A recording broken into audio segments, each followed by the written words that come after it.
This episode is brought to you by BigMooseCoffeeCompany.co.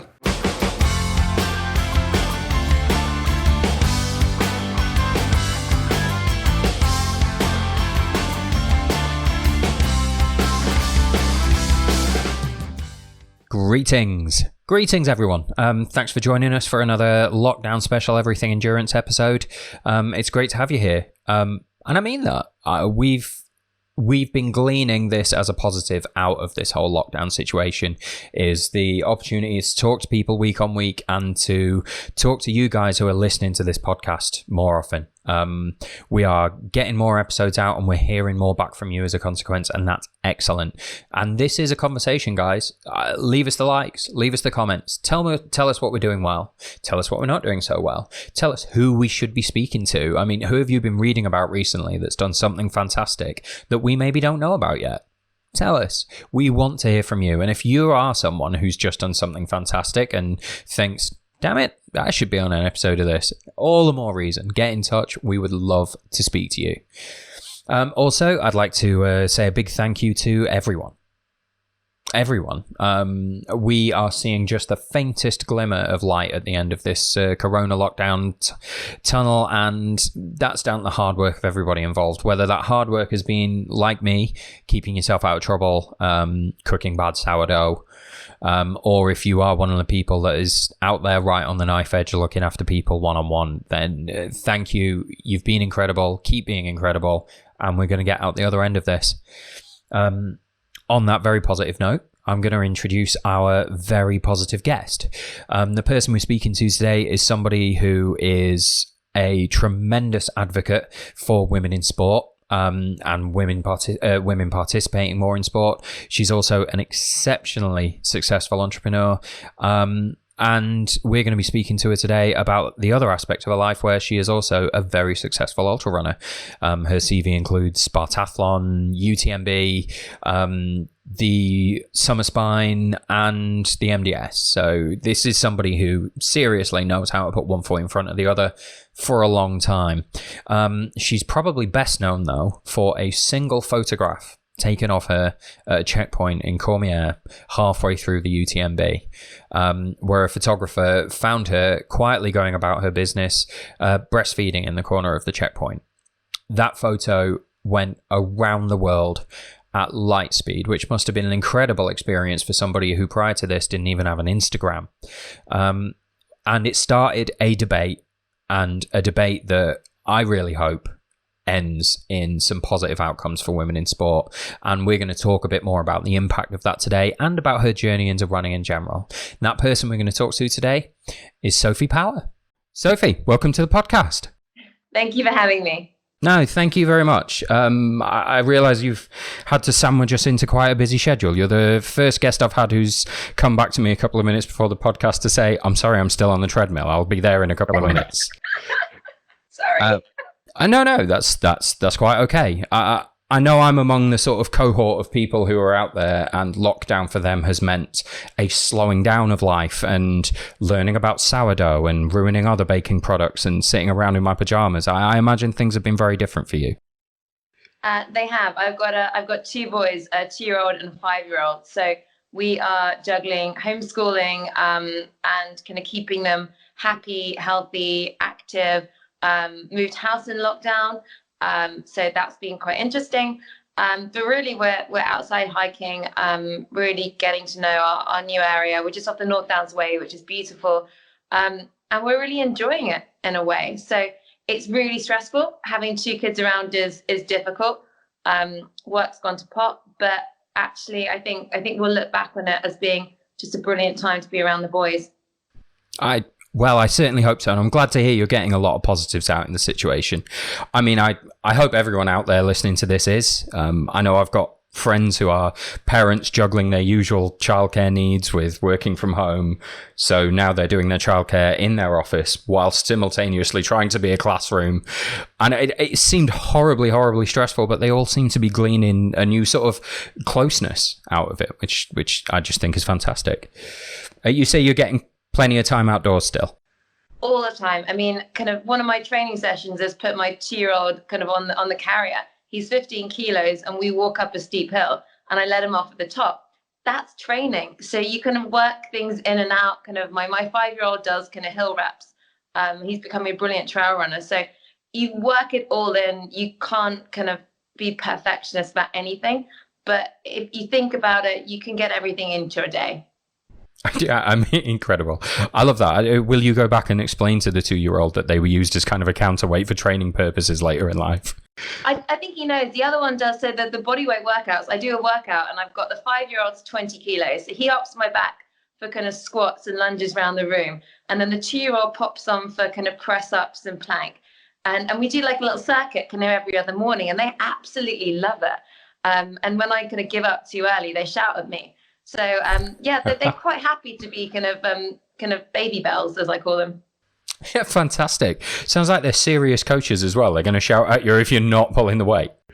They're awful. They're absolutely awful, but they're brilliant. And it's just fun to be around, and it keeps you. It's a game. It's a game for them, and then they start doing kind of the exercise as well, and they get a love of exercise kind of early that kind of I never had. So it's great that they're kind of getting into being outside and just loving it. No, fantastic. Well, I mean, hopefully a running journey is going to start for them at some point, but I imagine you'll be happy whatever they decide to do. But as long as they stay fit and healthy, I think that's the main thing, and happy and active, and we'll drag them everywhere. We're an outdoorsy family, so they're going to get dragged outside whether they like it or not, so they might as well embrace it. And how about you personally as a runner? Is the lockdown sort of a stasis period for you where you're just maintaining a level, or are you pushing on while lockdown's in place? I don't think you can really push on not knowing what's happening and not having the time available. Everything is crammed into kind of different slots. I was on the treadmill because I've got the youngest asleep, and I know that that's the only session I can get hold of today, and I'm like, right, sprint up. So we put a gym in the house, so we've got a bike and a treadmill, and that's been a game changer for me, kind of having that just arrive. But no, it's really about enjoying it. I've got nothing to train for. I think some of the focus on strength that I didn't have time for, I'm getting back to, and I'm just loving getting outside and feeling really appreciative of the fact of where I live and that I can do that. There are millions of people that don't have the access to space that I do. And I'm really grateful that I can still get my running in, and I can still kind of enjoy the nature. So it's just fun. I'm not a serious runner, believe it or not. I think kind of the training to kind of try and hit certain times, and I rock up at races and I finish them, and I do quite well some of the time. But I think trying to push on in this, yeah, there's no point. I mean, why would I add any more stress to my life? It's running is my release. It's not my job. Well, there you go. I think for the runners out there who maybe do put a race in the calendar and absolutely aim at that, this must be tremendously difficult because you don't know when that A race is going to be able to be organized again.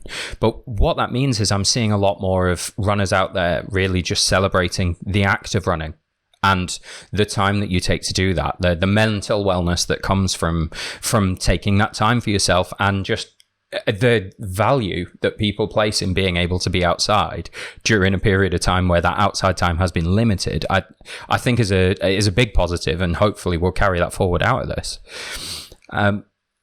We've probably jumped ahead a little way here. Would you necessarily refer to yourself as a runner solely? Because you are somebody with a lot of strings to your bow. Would you describe yourself as a runner predominantly? I think it's one in terms of exercise, definitely. I would do now. I didn't do for years, actually. I was kind of I'm not a runner because, I'm not that fast. I'm not a runner because I haven't done this or that. And it actually took finishing Spartathlon for me to start saying I am a runner, which is absolutely ridiculous. If you go and you have 2 feet off the ground at the same time, you are a runner. If you were a runner once and you're just going to shuffle along, you're a runner. But yeah, I think for me now, I used to do a bit of boxing, but running is such a huge part of me. It's something I love to do. It's something I love to encourage others to do. So sports-wise, yeah, that's definitely my sport. But you juggle that alongside a lot of other things, don't you? You are what, a trustee with women in health, but also a spectacularly successful CEO. These are big things to juggle side by side. So I was a CEO of a technology startup called Air Labs, where we clean polluted air. And I actually switched when we moved out of London a year ago to more doing kind of consulting for technology companies and supporting the leadership team, because I realized, being a mum of two, you just can't have it all. You can't do it all. And we have to be honest with ourselves sometimes as to what the right thing is for us and our families. And that's given me the time to now become a trustee of Women in Sport, which is an amazing kind of research and insights charity, where we look at how we kind of get more women into sport and then getting the lifelong benefits of sport, by the insights, by understanding why women are different, by looking at how sport is organized. They did some of the insight behind the This Girl Can campaign, which has got 3 million women more active in the UK. So it's a fantastic charity. I've just started that, but I'm really loving having some time with them and seeing how I can impact kind of many more women to get the benefits of sport and exercise that I do. I mean, your day-to-day schedule is a bit of an inspiration. It's so easy. And I say this as somebody who has at one point changed his life entirely to go out and sign up for an ultramarathon. It is big, but you too find the time somewhere. You think you don't have it, but it's there if you dig for it. And you seem to be exceptional at that. You have a family and your duties in work, and you've been a very successful ultra runner, and that takes an awful lot of doing. Do you feel a pressure to achieve in those particular areas, or does this feel natural for you? I don't anymore. I think I definitely had a bit of a crunch around the UTMB photo coming out, where I had a young baby. I'd gone back to work after 10 days. So I literally took 10 days maternity leave because we had huge launches with Stella McCartney. We had installation at Marlene Station. It was a huge time for the company. And even though I just stepped down as CEO to run the social impact side, I was working really hard. And then the UTMB came, and I looked at that and said, I can have this amazing impact on so many women. How do I do that alongside this role, alongside we're moving our family out? And I just sat down and said, well, what really matters? And that's why I left the company and said, that's already done. Someone else can take that on. What do I do now that works for me, works for my family? I used to have that career pressure. It's quite difficult saying, well, I'm not the CEO anymore. And I found that really difficult at the start. And now I'm just like, I don't have to answer to anyone apart from my family. And I told my husband, John, and it's really important that some of my time is spent helping others. I love the social impact side. And yeah, I don't feel the pressure from anyone else. I'd like to find time to kind of write a book and do kind of find other projects that help people. But I think we just have to be nice to ourselves at the moment, especially if you have kids. You're not going to be baking loads of sourdough if you have kids to homeschool. And you can buy it from somewhere at the shop anyway. Yeah, and it will almost certainly be better. I don't want to have a pop at the amateur bakers out there who've popped up. I did it too. I tried to make a sourdough starter. What I ended up with was a jar full of some horrible mess in the corner of my kitchen. You know what? You can't have it all. Sounds like an odd place to jump off for an inspirational message, but I get what you're saying. I mean, right now, you can't press yourself to be both an exceptional baker and a brilliant teacher and a very good mother and to look after yourself all at the same time. You have to have realistic expectations, surely. You do, and you have to say what really matters. Me, my family comes first. And you have to talk to your partner and say, what are they doing? My husband works in the markets. So between 7:30 and 5 every day, he's locked in a room. I've got it easy because I'm out hiking with the kids. So it's about what you can do as kind of a team to say, how do we approach the new situation? And yes, I've had to give up some work projects. I'm not doing as much consulting. I'm trying to do as little as possible, kind of working with the companies I do, just to make things balanced at the moment. But we can only do the best we can. But I think learning to say no and learning to say, I just can't do that, and actually choosing things based on what's really important for your family and your long-term goals. Like, where do I want to be when I'm 50, 60, 70, if I'm 70 years old, I'm looking back on this time, would I wanted to take on a crazy project, or would I wanted to spend more time with my kids? And I often use that kind of looking back as, what would my 70-year-old self say to me? Probably do more strength training. But I should do more strength training. But that's what I have in mind. It's so difficult. We put so much pressure on ourselves, especially as mothers. You're told that you've got to be the career woman. You're told you've got to be kind of the stay at home and bake all the home baked cakes and everything. And you can't do it all and remain sane. And the more honest we are with that, and the more time we say, actually, we need some time for ourselves, and my time is going running, and that we need that to be better parents, that makes our life a lot easier. I guess sometimes you need to ask for help. You need to reach out and hear that from somebody else. When you're in the middle of a situation, it's often very, very hard to have that objectivity that you seem to have got from. Think about your 70-year-old self. When you look back at this situation, are you going to be happy with the choices you've made? I just think that's fantastically positive. We have skipped ahead again. I do have a habit of doing this. No, it's quite right. We can blame me for that. Your journey into ultra running in the first place, I found a line in an article somewhere that said that you had signed up for the MDS having not really run a mile before. Is that fair to say? Pretty much. So I ran a mile at school when I was 14, and I was second last in my class.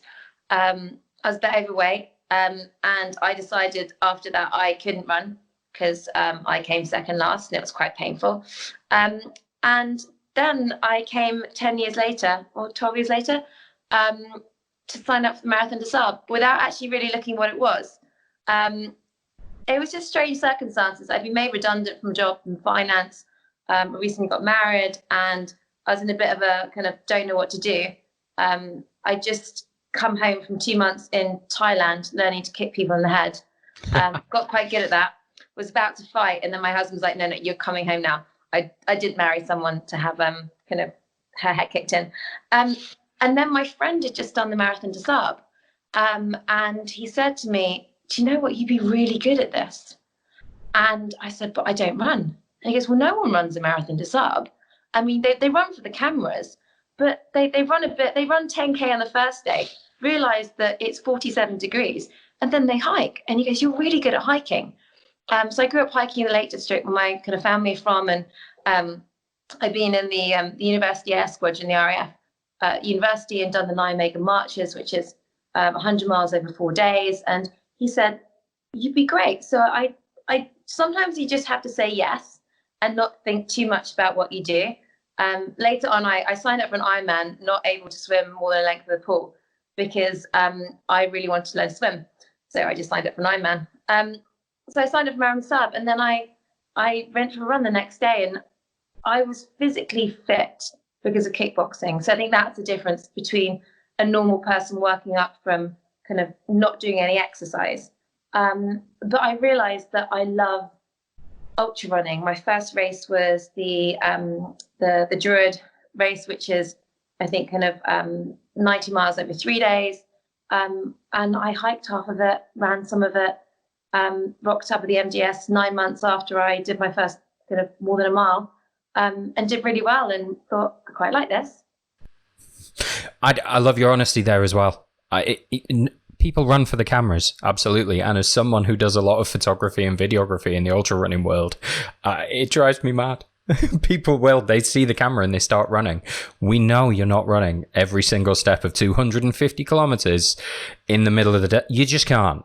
Like the elites might just, but that's your 1 in 1,000 runners. And that's what I hate about kind of some of the kind of how people represent ultra running, because I think almost anyone can do an ultra marathon, and it's one of the blocks to, I think, women getting into it, because they're like, look, marathon training is so hard, ultra running is something beyond that. But actually, I mean, people hike, a lot of them, and you've got these amazing ultras in the UK, kind of X Energy kind of run these kind of 30-mile intra ultras. They don't have a cutoff. The last person, there's a walking start, there's loads of cake, and it's so accessible. And I think we can do the macho thing, and I think kind of I've done some of the tougher ultras, kind of the spine fusion, because Spartathlon is different. You kind of have to run Spartathlon, or most of it, to meet the cutoffs. But even UTMB, I mean, it's a hiking race. You've got 46 hours to get around 106 miles. Even the top guys will hike the steepest inclines. So I think we have to be at the top end. It's an incredibly elite in sport with amazing athletes. Yeah. But for the finishers, I think most people can finish an ultra, and I'd love to see more people have the courage to try, because it's a lot compared to marathon, which is kind of quite busy and tarmacy and quite kind of time based. I mean, I can do a 100-miler in sub 19 hours. I can do a 100-miler in 40 plus hours. It depends what terrain you're putting me over. So, yeah, I think we have to be honest. And but I do still run with the cameras every night. Apart from the spine, when I was just so exhausted, I just told him I wasn't going to do it, and he laughed. Yeah, I don't blame you. I've spent a lot of time working on the media team for the spine, and it's not a sprint. That race is not a sprint. I don't begrudge anyone who is crawling in front of the camera. That's just honest. So was it the fusion you did? Was it the summer spine? I did the summer spine, so I can't do any cold events because I have Raynaud's disease. So a lot of women have it. It's my hands get numb very quickly. So yeah. I live vicariously. So my husband John did the ice ultra twice now. Yes, he did. And I just packed all his kit for him. That's my job, is packing his kit, and looking at his kind of icicles kind of on his eyelashes. And I can't grow a beard. I think a beard is a massive kind of a bonus in the ice ultra to keep your face warm, and I obviously can't grow one. So I will leave him with the cold races, and I will do the hot stuff. That's fine. People with facial hair take much more dramatic photos out in the ice, so that's fine. Leave the beardy people to do the cold stuff. You carry on being warm. I fully endorse that. So the MDS, how did it go for you? You'd done a couple of ultra races on the run into it, but was that the first time you'd gone multi-day? No, it's I think most of my training was multi-day. So my first race was a 3-day, the Druids. Then I did this awful race that I don't think exists anymore because it's so rubbish. Which was like Tring to Northampton or something along the canal, 47 miles, and turn around and do it back the next day. I mean, there's some really dodgy stuff along that canal. And then I did Pilgrims, but I actually hurt my hip flexor.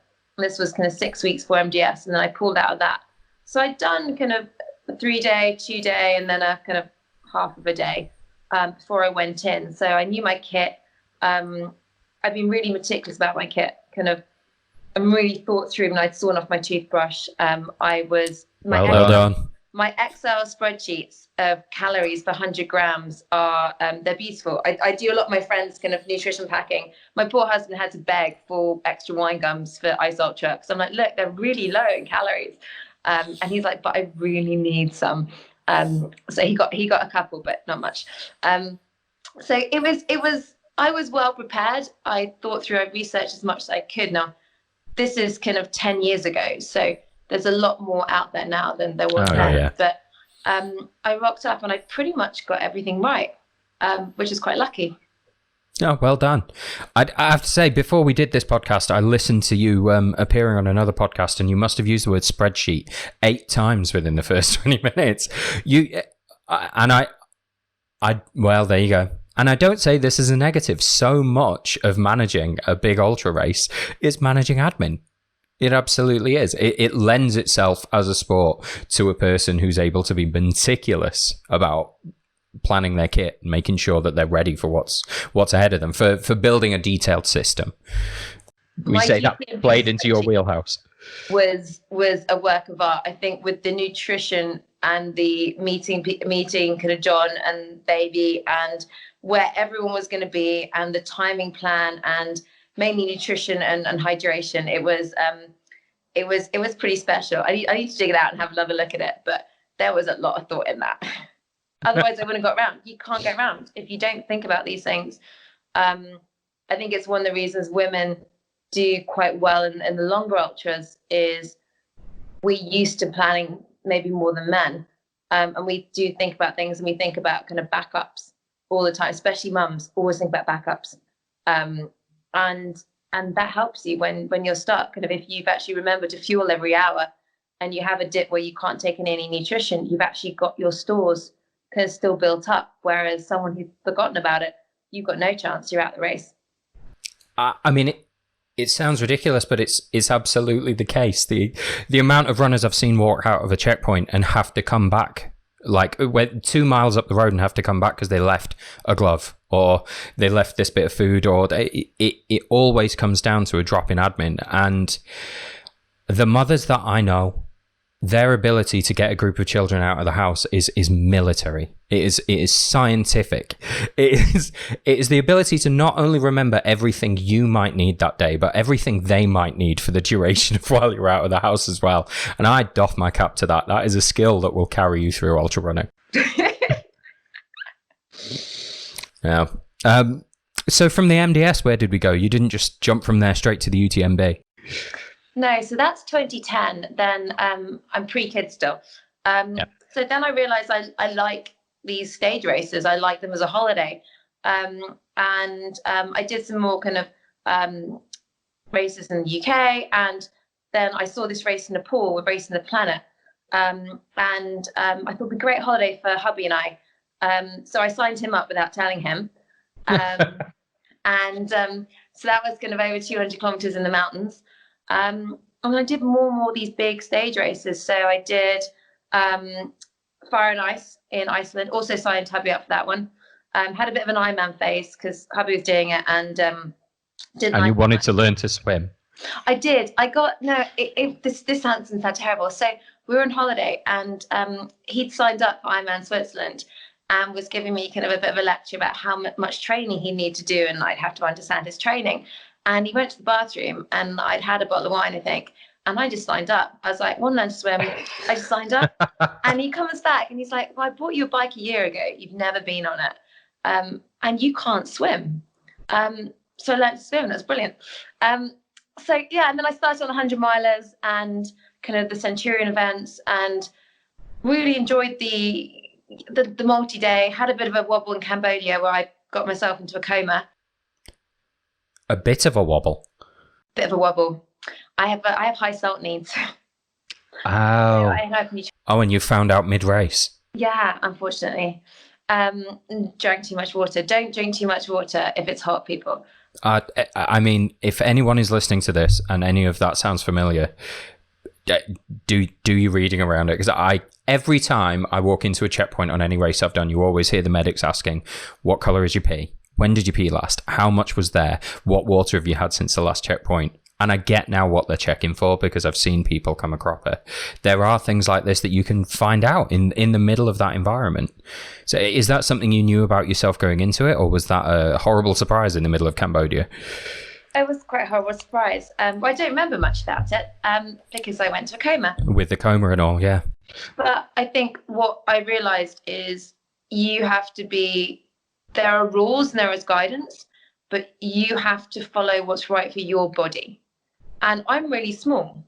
I'm 5'3", and I weigh 9 stone. And they were giving bottles of water the same size to me as they were to the 6 foot tall big guy, and convincing people to, they're like, drink up, drink up, drink up. So you've got volunteers, and I didn't know any better. Now, Marathon Desab, they give you salt tablets to take, and they make sure you take them.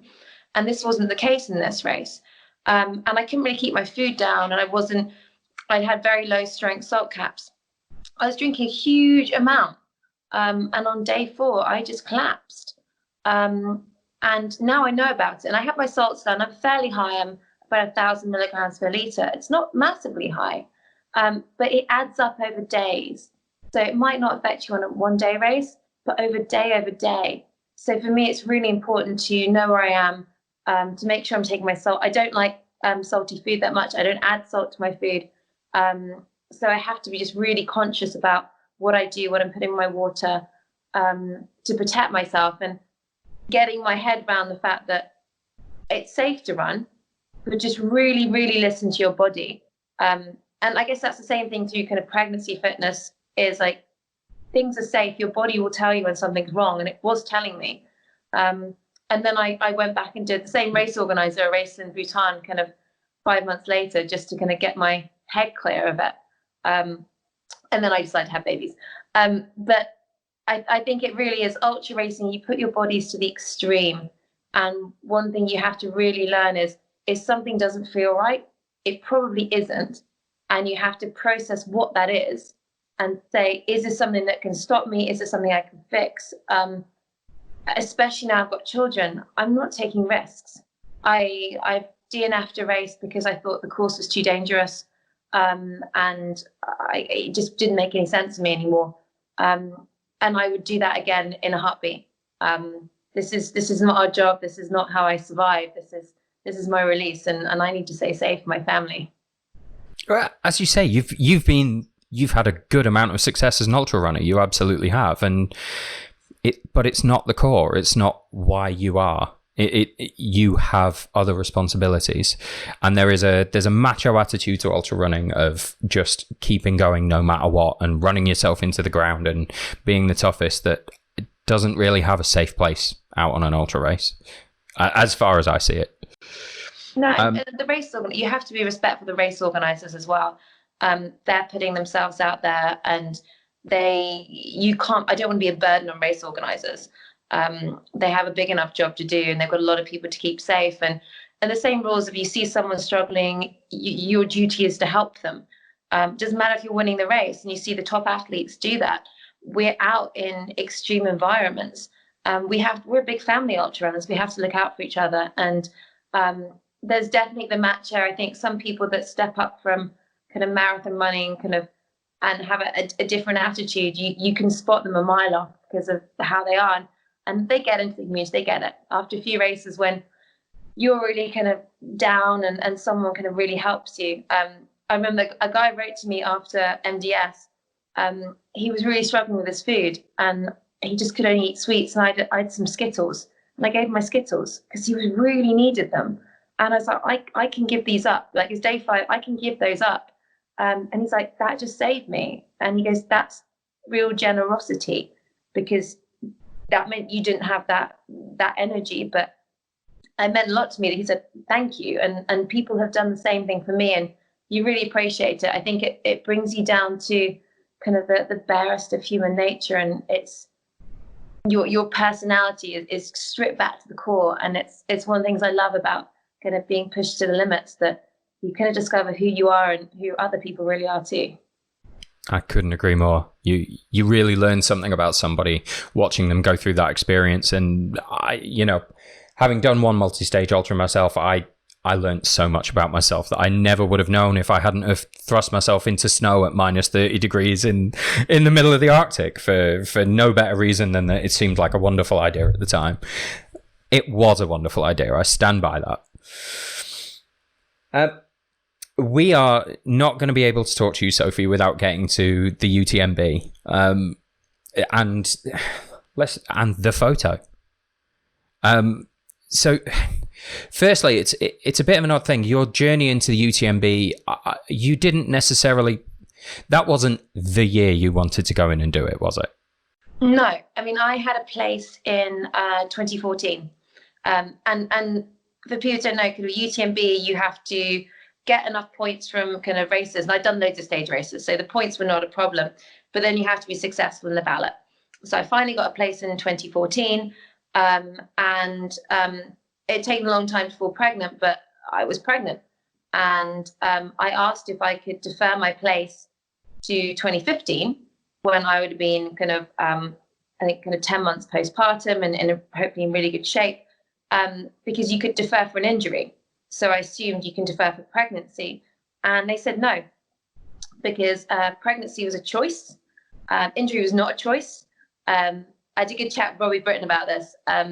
He was my coach Spartathlon. He's like, yeah, pregnancy timing's not a choice. Injury, there's a lot of choice going around injury and how you train. So we disagree with UTMB. But I lost out. So the next year I didn't have the points for UTMB because of pregnancy. I applied for CCC, didn't get in. Next year I applied for UTMB, didn't get in. Next year, 2017, didn't get in. And at that point, you got your automatic place the year after. So I knew kind of January 2017, I'd be running UTMB in August 2018. Spanner in works. We're trying for our second baby. And you assume you get pregnant straight away. It doesn't happen. And by the time we saw 2 blue lines, we calculate, I'm going to have a 3-month-old baby. And I thought, but I really want to run this race. And we just thought, well, you're never going to be running a race at 3 months postpartum. I mean, it's crazy. So I never assumed I would be. But we booked a holiday to Chamonix, and we thought, because we'd gone out in 2015 to watch it with the kid, with our then kind of 9-10-month-old, and I thought I want to be in the start line and see if I can get 10k down the road and just the experience, because they still hadn't changed their policy. And somehow I ended up getting around the course. But it was kind of not any old race. I think any old race would be like, fine, ditch it. But I just wanted to be there for so long. It'd been 4 years kind of since I'd had that place, kind of 6 years since I wanted to do it. I wasn't going to give it up, and they weren't going to defer me. So I thought I might as well pitch up at the start line. Well, you didn't just pitch up at the start line in the end, did you? You actually completed the race. Yes. And I didn't expect, I think it was only the week before that I felt I had a chance of getting around. When I got to Chamonix and I tried a few downhills, I'd had kind of pelvis problems after my first pregnancy. My pelvis was still unstable. We knew that I couldn't be running downhills in the UTMB.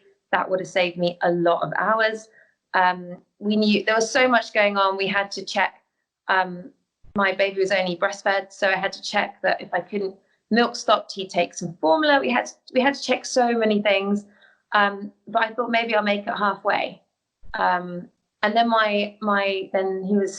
Jonathan was 3. They do kids races. And so he'd done a race, and he'd done this 400-meter race, and it's super cute. And then we've been watching the other races in Chamonix finish. And we watched he was watching these kids finish with their parents running down the main street. And he's like, Mum, that's going to be us. We're going to be doing that. And I was like, oh, better finish this, didn't I? You can't explain DNF to a 3-year-old. Your little guys are great coaches. You know, they're kicking your ass when you're not working out in the mornings properly, and there they are at the UTMB making you finish there. They're good. They're helpful. He got me right. I think when it got really, really dark, as it always does in a race that long, and your second night, I think I had 20 minutes sleep, and you're like, I should just quit now. And the hallucinations were awesome. And then I had this voice in my head saying, he just really wanted to run that final stretch with me. He was so desperate to do it. And the photographer got an amazing picture of me just looking down at him. And I'm just filled with pride, because he's so inspired. And he's going to remember that for the rest of his life. And when he kind of doesn't think he can do something, he'll go up again. My mom got around this, so I can do this. So yeah, it all became a bit, I'd had my fill of UTMB, being on the start line, being physically fit. I was happy. I was happy in Chamonix. I was happy to be there. I'd had a really good recovery. I had a place for Centurion Autumn 100, I think. And I thought that was my race. This was kind of about my kids more than me. And that's what got me through. I don't think doing something for myself at that point could have got me around. I think for me, it was about the journey. It was about the focus in having a healthy pregnancy, the focus in getting back to doing what I love for my mental health postpartum, which is a huge thing. In the spiraling depression is so easy to happen, and running kind of an exercise takes me out of it. So yeah, it's so many things came together. People say, oh, can I do it 3 months postpartum? I'm like, of course you can, but it was really difficult. I bet. I absolutely bet. And that should be the story. That you did an incredibly inspirational thing, having juggled pregnancy with your career and looking after your family and completing one of the most prestigious ultra races in the world. But the story ended up being a photograph that was taken of you. So how did that come about? And for anyone who doesn't know, it was a photo of you in one of the checkpoints breastfeeding your kid, right? Yeah. Yeah. And pumping at the same time. Yes. Yeah, of course. Multitasking again. Always. I was eating as well. My husband's like on the side trying to feed me an avocado sandwich. So we were in Courmayeur, so that's halfway point. Yeah. And it was the longest I hadn't been without Cormac, and I didn't have a pump in my bag. And any breastfeeding mum will know how painful it was, because I hadn't seen him. So 16 hours without him, and I was crying in pain. Basically, I was sporting some watermelons. This is like, you're like, die without kids. It was watermelons. And I'd gone to the side. There was no space on these benches. It was so busy. And I found a really quiet spot at the side in some private sponsored area. And I was like, I don't care. I've got a baby. I'm going in. And I just sat down in a chair and just had to do what I had to do. I had to get my pack sorted. So I have my husband there, my friend Matt. We brought our nanny who's outside with Donica kind of playing, brought Cormac in, had to feed him, give him a meal for the next time, drain as much milk out as possible, and get ready. And we're just sitting there really quietly. And Alexis Berg, who's a very famous child photographer, came over to my husband and asked if he could take a picture. And first of all, I'm like, no. And my wife, this is really private. Like, I'm breastfeeding. I've got my boobs hanging out. And then we thought, it's been really hard for me doing this, and I would have loved to run it next year. And their policy is that I couldn't. So maybe if he takes a photo, and we didn't know it was Alexis at the time, and what that would mean. Maybe this photo will be seen by the organisers. Maybe that'll encourage them to change their policy, and that will help other women. And that was what it's like, if I can use this to help someone else, then of course I'll say yes. So he took a photo, and I thought nothing more of it, and got out on my way. I can't imagine that was what you were carrying around in your head through the other half of the UTMB. You must have had more pressing things to worry about at the time. Yeah. It's I think kind of like I forgot about it straight away. It was kind of just not a big thing. I mean, I wasn't on social media before that. I hadn't really told anyone what I was doing. Half my family didn't really know we were in Chamonix, so it wasn't a big thing about. I didn't think I had a story to tell, but I did really want to make sure that if I could help other women, then I was going to do it. So we said yes, and we didn't think about it anymore until he kind of until I got an email from Strava asking me some questions. So that's what happened. Yeah, boom! All of a sudden, you were the story, and I remember that photo. Weirdly, that photo is the first contact I ever had with you, Sophie. That's not how you're supposed to meet people generally, but here we are. If you Google me, so this is a problem for the work now, is that like I was kind of that time kind of working and doing the social impact work for Air Labs and talking to the press a lot. If you Google me, basically you get a picture of my boobs out. So every time I go to a meeting now, people Google you, and they're like, but a lot of people don't connect it, because normally I've got this massive curly hair, and I wear dresses and heels and things. So actually that's a lot better. They don't connect the runner, except for they did on one BBC radio interview where I was doing something for work, and they're like, aren't you the woman? I was like, yeah, but let's leave that out. I've lost any credibility kind of work-wise. I'm just an ultra runner now, but I'm pretty cool with it. Well, I'm glad you're cool with it. But it does seem tremendously unfair that you were just doing something you needed to do at the time, but that's such a tremendously important thing. And in that moment, your drive, and I think this is exceptional, your drive in that moment was to go, no, hang on. A bigger deal than my privacy issue here is what this represents. Looking back at it, do you feel now that it was worthwhile? What positives have you seen as a consequence? I think it was incredible. I think it was the photo, and people still bring it up, and it's still in the media. And the Times ran a great article a couple of weeks ago. I think it was a photo that launched a debate, and it was a global debate on motherhood. This isn't about me running an ultra with a baby. This is about women not normally taking time for themselves after they have babies. This is about women kind of who society often says we should lose our dreams and our goals and just be mothers. And I'm saying, well, actually, we're better mothers if we still have that sense of ourselves. We still go after our dreams. We need kind of our time to ourselves. and we're physically capable, and we're strong, and we're just as good as men. And so the debate went on so many different levels, obviously on the breastfeeding side, but it launched that debate that so many women, and it's hundreds, kind of wrote to me, and I had to work out what Instagram was quite quickly. You seem to have done quite well with that. It was a bit of a shock, but so many people contact me and say, you know what, after I was a mum, I gave up what I loved, and not always running, something that's kind of painting.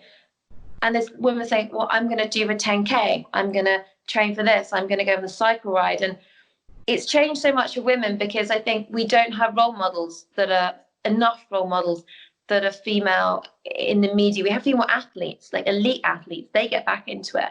But just the average woman who wants to do things for herself as well as be a mum and achieve things, and do things that are other people think are kind of quite crazy. People can look at that and say, well, what I want to do isn't as crazy as that. So I'm almost giving them the permission to do that. And I'm really proud that it's gone that way. And I guess kind of joining kind of women in sport as a trustee I never realized this would be my cause. Before I was fighting for kind of clean air, and this shift in me going, how can I make the most impact? And actually there's millions of women out there that would benefit from doing things for themselves, especially mothers. And if I can kind of nudge any of them to take control of that, then that's an amazing thing to be able to do. It is an amazing thing to be able to do. And I think, looking from the outside, the message that comes across there, it's not necessarily, oh, if you're a mother, then 3 months down the line, you can go and run the UTMB. No, God, no. No one's suggesting that you pick yourself off the sofa and skip the 5K mark and go all the way to 160 miles. But it sends a message that says that you didn't become a mother at the absence of everything else in your life. And I say that as a single middle-aged man without children. So I'm going to hold my hand up there. But that's...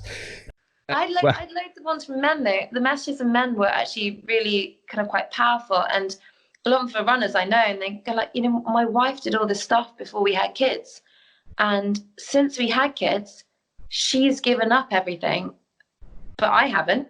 I'm still doing my races and my training, and and they're like, I'm having a real think about it. You know, I need to make time, and what we don't do as women, we kind of, you say the workplace, you know, we ask for permission and men ask for forgiveness. And that's one of the reasons that women don't go. In motherhood, you don't even ask for permission anymore. I think there's a lot that dictates that you just have to selflessly go, and you don't even try and go to that kind of class you want to, because you're like, well, I have to juggle that, and I've got to make tea. And in our household, we're very kind of balanced, kind of whoever has the big goal. And like when John was training for Ice Ultra, you know, my training kind of went down because we can't both be training for a big event. And I blocked out all his training sessions and made sure he had the time for that, and scheduled a few of mine in just sneakily. But it really is about being a team, and women have to be pregnant. Kind of, if you breastfeed, you have to be the one feeding. But beyond that, there is no reason that parenting shouldn't be completely 50-50. And that's kind of the argument that I think a lot more women are starting to be able to say, hang on, if my husband's playing football or doing what he does, where's my time? And actually, I'm a better mum when I have that time. So that's why I need to do it. And I can be confident about kind of vocalizing that now, because there's this crazy woman that just gone and run some stupid race 3 months after she gave birth. I get what you mean. In that sense, your act there granted permission for women to have that conversation in their own heads. And I think that's tremendously positive, and I'm really pleased that it came out that way. So you had to start an Instagram off the back of it. How? And I just wonder about this. How did you handle the attention at the time? After crossing the finish line, how quickly did you realize the impact of that picture? I crossed the finish line, so Sunday afternoon. And then we got home kind of on the Monday, completely forgotten about it. I was straight back into work. And then on the Friday, on the Wednesday, kind of Strava asked me a few questions about the picture, and I was like, and my background, and I was like, well, really simple answers. But I thought there might be something more behind this. And then Friday night, my sister-in-law WhatsApps me, and she's like, your boobs are on my Instagram. What the hell were you doing? And I'm like, I don't really know what Instagram is. And she said, well, you better get your side of the story out pretty quickly. And I'm not a big social media person. Kind of, I set one up because I think a lot of people, it's a way that people message, and it's not very slick. But everyone should follow me because that'd be great. No, it's on ultra_Sophie, for amusing pictures. Some quite good ones, the Ice Ultra, actually. Yeah, no, there were. Thank you. And his kit list that I did.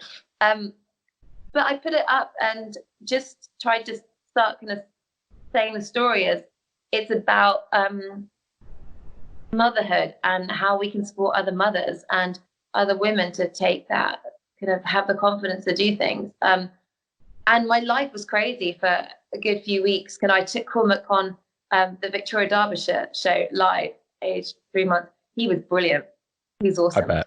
I was like, don't be sick on the sofa. Don't be sick on the sofa. But I was used to media from my work, and I handled it before. And I had one really tough interview with this awful German journalist who then got absolutely lynched for what he wrote. Because the questions he asked me, I think it was like, what makes you think it's okay to breastfeed in public? And I'm like, right. And he had a 9-week-old baby at home, and he didn't want to ask questions, but his editor did. They said, everyone's giving this girl a really easy time. Go give her a tough time. And he didn't realize I was quite media trained. And I wasn't going to have any of it, because the idea that women would read that that's okay to ask someone sets us back decades. So it was bonkers. It was all over the world. And it was really bizarre. I was not prepared for it in any way. I think kind of Jazz in Paris was maybe more prepared for it, because we'd been exchanging kind of messages about breastfeeding on races after it all hit. She had the Innovate media team behind her, and I remember I was at an Innovate event with Nikki Spinks. The second she crossed the line, I said to Nikki, this is going to change Jazz's life, and it's going to be an onslaught, and you need to protect her. But for me, the more people that listened to it, and more people that saw it, and the more women that said, kind of, I can do something more, the better it was. So it's still a bit strange kind of seeing the picture of me and my boobs out, but it's done so much good. I don't really care what I look like anyway, so it's all right. Everybody knows there's no dignity in ultra running. You know, I've seen an alarming number of my friends poo in public, throw up in places they didn't expect to. Bodily functions are just a natural part of the scene. I think from within the scene, there's maybe a little bit more of an understanding of that. Although that German journalist needs to definitely get punched.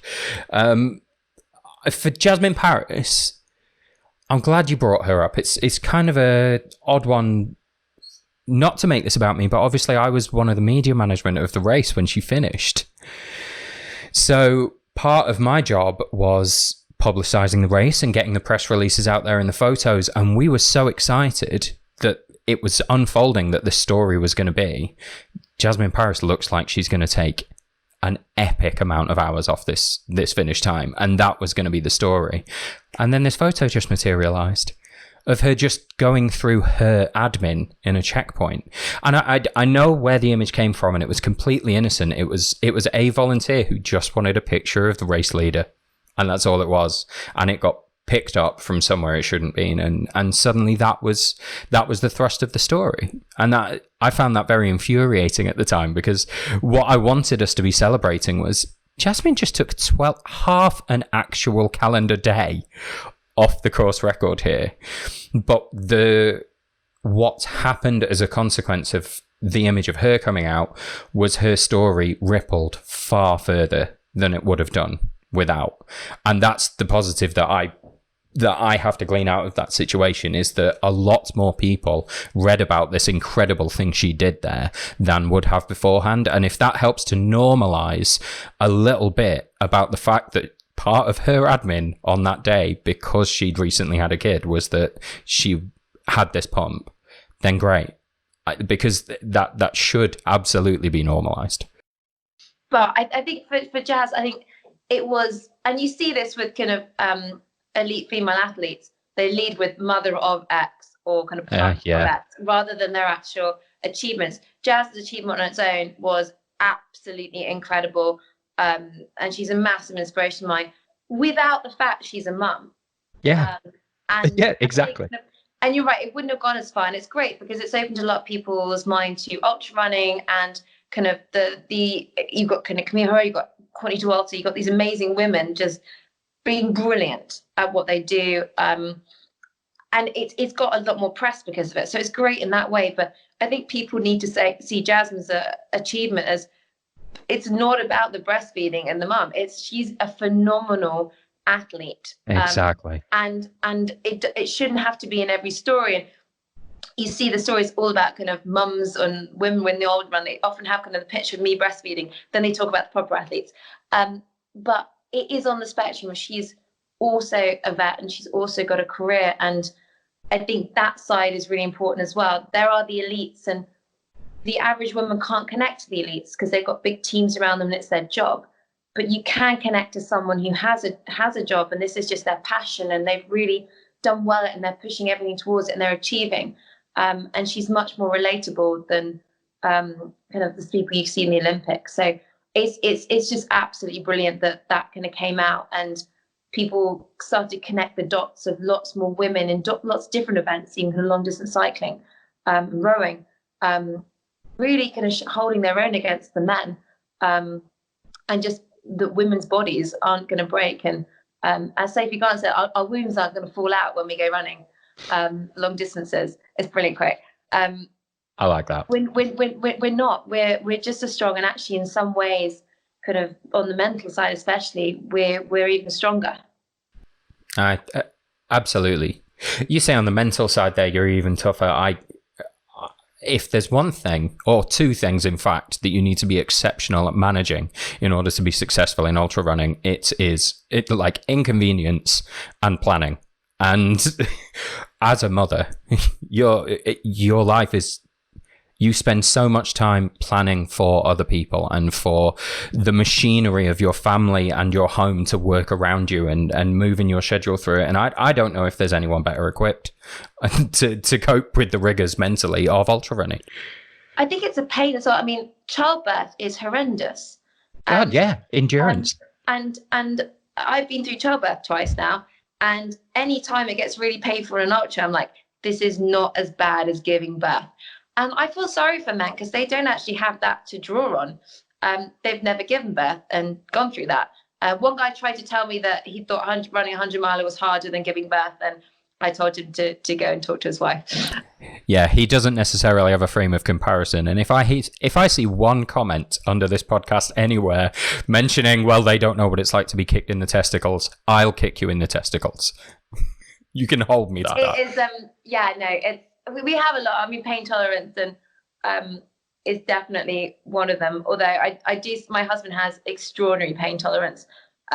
So hopefully our kids get a benefit of both, really. But we are good at some things, and we're not as good at others. But we can hold our own. And I think having the respect for female athletes is getting there. But there are still races that don't respect them the same way, and UTMB is one of those, because they haven't changed their policy. Oh, they haven't? Nope. You can get your money back, but I don't want my money back. I want my place. You wanted the race. That's why you signed up.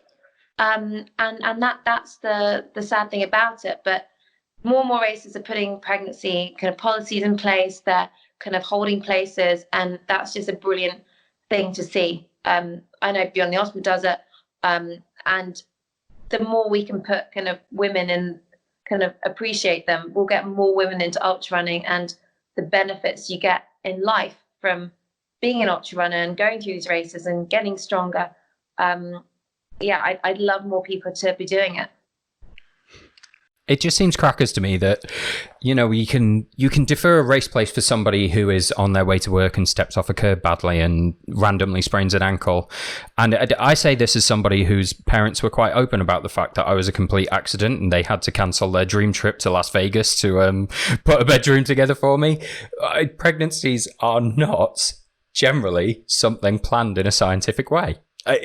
So how it's a double standard that I can't make any sense out of, but equally, we're not going to use this podcast as a platform for me to give a kick into any other race series. Like they do things their way and we do things ours. I'd like to touch a little bit more on and this episode is going to be going out during Mental Health Awareness Week. As somebody who is an advocate for women especially, but people in general getting more into running and stuff in the outdoors, we're obviously in a very difficult time at the moment for people in general. And if you are a mother out there suddenly having to be not just a mother, but a home tutor and, possibly juggling your work at home as well. Do you have any advice for people in terms of maintaining better mental health during a time like this? I feel like I've just dropped a lot on you there. If you could just cure the mental health ills of everybody in the coronavirus crisis, that would be fantastic, Sophie. But it is one of the reasons I run, and it's one of the things I'm very conscious of. I'm fairly sure I had postnatal depression after my first, and getting back to exercise was one of the things that kind of helped me, and it's what kind of keeps me in check. I do probably put pressure on. I've got a busy life, and it's my me time, and I know I need it. My husband knows I need it, and I know he needs his.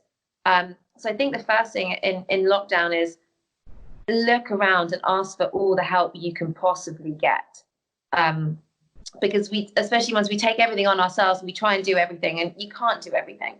And I look at schedules, and that was my treadmill session because I knew kind of my youngest would be asleep and my husband could have a monitor, and the other one's on the iPad watching some Lego thing.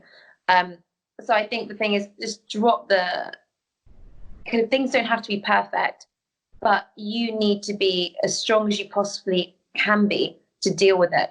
And physical exercise is one of the best ways to kind of have a more positive outlook and have those endorphins going.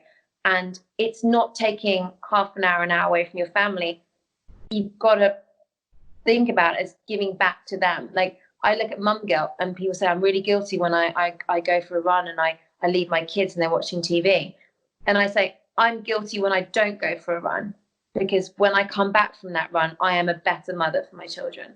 So lockdown especially, it's you've just got to say, I need some help. I'm going to carve out some time for me. I'm going to run around the garden, get out on my own, or exercise with the kids, which is super fun. And you get really tired if you carry them, because mine are really heavy now. But really think about kind of in your day, where is your time for you? And this is for guys too. Where is your time for you? How can you carve it out? And just make it really, really precious, because even just doing the Joe Wicks workout in the morning, which we were doing for ages until kind of we started hiking earlier, we feel better afterwards, all of us. Physical exercise is just so important, but it's hard. We have to just stand up for ourselves. It's standing up for ourselves in the same way that we'd stand up for our children, because when we stand up for ourselves, we can be stronger for our kids. Incredible.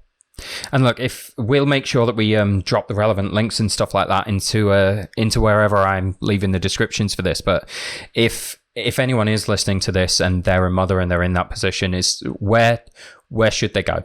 Where should they go online? What should they Google to get that sort of advice that will help encourage them into living a more healthy lifestyle? I think there are loads of people on Instagram, kind of active mothers, that you can follow. I mean, you're there for starters.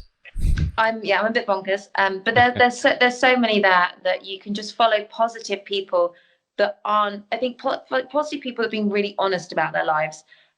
There's a lot of polish that goes on Instagram, where I'm kind of, you see these people managing to do everything, and out of sight you've got the nanny, you've got the cleaner, you've got the cook, and they're not telling you about that. No one's life is perfect. If they're showing you doing everything, someone is helping them in the background. So don't follow people that aren't being honest. And I was really honest about UTMB. At 10 days old, I had a nanny come 4 days a week, including the nights, because I was still working and I was training and I had a business to kind of run. And that's how we did it. I wasn't trying to work and do childcare. I wasn't on maternity leave. I was back at work. I had so much support. I got sleep because she did the nights 4 nights a week, and I just had to wake up to feed, and she put him back down. I mean, that's how I did it. So following people who are being really honest and kind of giving you kind of fun little exercises to do makes a big difference to the people that saying they're finding this easy, because I don't know anyone finding lockdown easy. No, it's not easy for anyone, but that is it's a very positive message to take away from this, that even in lockdown, even in the midst of this, you can find that time, and you can find a way of maintaining your own mental well-being during something as crappy as this. So I just thank you very much, and thank you very much for today, Sophie. It's been an absolute pleasure talking to you. Thanks for having me. No, I mean it. It's been great, and I hope if you're listening to this that you take something as positive from it as I do. Just before we go, any plans for the future? Are we gonna see you on another big race somewhere, or are we aiming at non-running goals for the time being? We'll see what happens. I think it's about enjoyment at the moment. I'd love to go back and do Spartathlon again. I think the big one for me now is Tour de Géant. I loved Spine Fusion. I love being on the go for kind of up to 5 days and not stopping. I think that's really more me now. I think I like going through 2 or 3 nights rather than one. I know it's a slippery slope, isn't it? Yeah. So I think stage racing I can't do because it's a long time away from the boys. But yeah, Tour de Géant, some of the long races in the Alps, getting back in the mountains, but only when kind of things kind of open up again and it's safe to do so. There's a load of coastal races in the UK that are beautiful. We'll just see what happens. But yeah, I definitely want to get it back out there. But I've got these most beautiful trails on my doorstep. And I don't need to race to prove myself as a runner. I just need to go and run. Enjoy the process. Okay. Well, thanks very much, Sophie. I hope you enjoy the rest of the day. I must be keeping you from a dozen things already, so you better go off. You're lucky. He hasn't woken up yet. Normally it's like 3:10, and it's like, is he going to wake up? And it's like, no, quiet. He was obviously on your side. No, this is going to happen. Well, thank him for me when he does wake up. It's appreciated.